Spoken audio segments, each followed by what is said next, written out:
अस्सलाम वालेकुम। मेरा नाम प्रोफेसर डॉक्टर मोहम्मद इकबाल आफरीदी है। मैं डिस्टिंग्विश नेशनल प्रोफेसर HEC का और साथ साथ dean college of physician surgeon of Pakistan हूँ और बेलर कॉलेज में एडजंक्ट प्रोफेसर भी हूँ। इसके साथ साथ मैं journal of Pakistan psychiatric society का एडिटर इन चीफ हूँ। हर साल 30 मार्च को आलमी दिन मनाया जाता है बाइपोलर वर्ल्ड डे, यानी आलमी दिन जो कि मिजाज के उतार चढ़ाव की बीमारी के सिलसिले में है।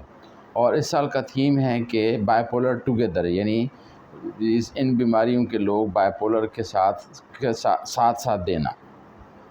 अब इस सिलसिले में ये अर्ज़ है कि बाइपोलर ऐसी बीमारी जो तकरीबन मर्दों में और औरतों में यकसा होती है और तकरीबन 2.8% लोगों में होती है। ख़ास तौर पर 18 से 29 साल की उम्र में इसके इम्कानात बहुत बढ़ जाते हैं।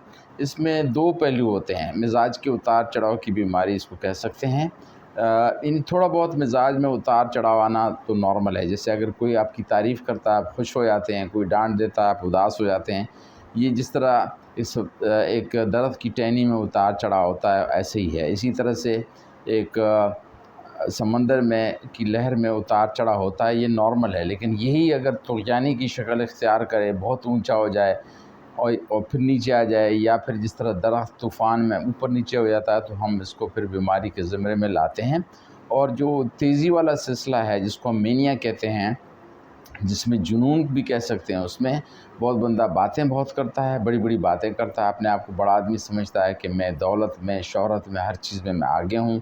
उसकी यादाश्त तेज़ होती है, नींद नहीं आती। नींद इसलिए नहीं आती कि ज़रूरत पेश नहीं आती, एनर्जी बहुत होती है, बहुत सारे काम करता है और एक साथ कई काम शामिल करता है और अपने आप को बड़ी चीज़ समझता है। और उसके मिजाज में जो है तेज़ी होती है, बहुत खुश होता है या चिड़चिड़ा होता है। और इसका दौरानिया अगर कम से कम 1 हफ़्ते हो तो हम उसको बीमारी के ज़िम्मे में लाते हैं। हाँ, अलबत्ता अगर उसको दाखिले की ज़रूरत हो तो 1 हफ़्ते से कम पे भी ये तशख़ीस हो सकती है।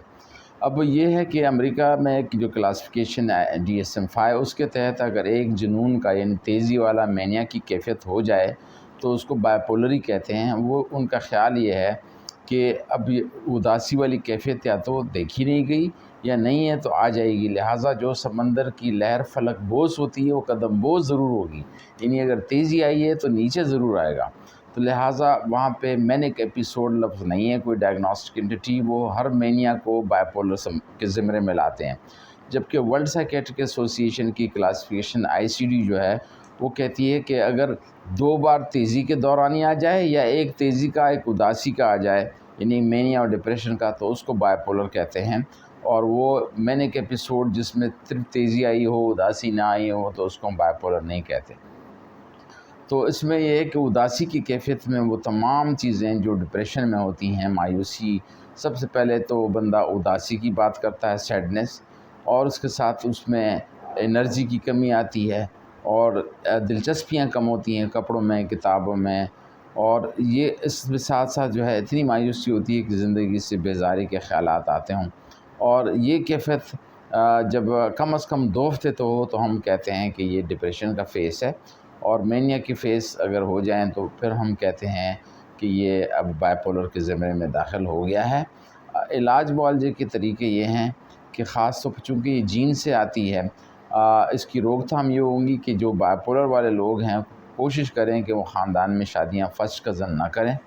और क्योंकि 85% जो इसका इम्कानात हैं विरासत से मिलता है। दीगर जो मसाइल हैं जैसे कि मनशियात का इस्तेमाल, ख़ास तौर पर चरस और भंग का पीना, और साथ साथ स्ट्रेस हो या सोने में प्रॉब्लम हो, या इस तरह से जो है वो इम्कानात हो सकते हैं। अब इलाज के लिए ज़रूरी है कि पहले तो हम मरीज़ को और के घर वालों को आगाही दें कि ये जानबूझकर नहीं कर रहा है। इसके दिमाग की केमिकल जो डोपामीन है और सेरोटोनिन है वो जुनून की हालत मेनिया में ज़्यादा हो गए हैं और उदासी की हालत में कम हो गए हैं, तो लिहाज को इसको बैलेंस रखना पड़ता है। तो इसके इलाज मुआलजे में भी ऐसी ही है। हम मिसाल देते हैं कि अगर बिजली में उतार चढ़ाव आता है तो हम स्टेबलाइज़र लगाते हैं। तो इस तरह मिजाज का स्टेबलाइज़र, जिसको मूड स्टेबलाइज़र कहते हैं, वो हम देते हैं, जो कि लिथियम कार्बोनेट हो सकती है या वालप्रोइक हो सकती है। और आजकल जो ख़ास तौर पर एटिपिकल एंटीसाइकोटिक है वो देते हैं। और उसके साथ साथ उसको हम कोशिश करते हैं कि वक्त पे सोए, वक्त पे उठे, वर्जिश करे, इबादत करे, दवाई लाजमी खाए ڈاکٹر کو چیک اپ کرائے تو بہت سارے امکان ہے کہ اس بیماری کو ہم روک سکتے ہیں.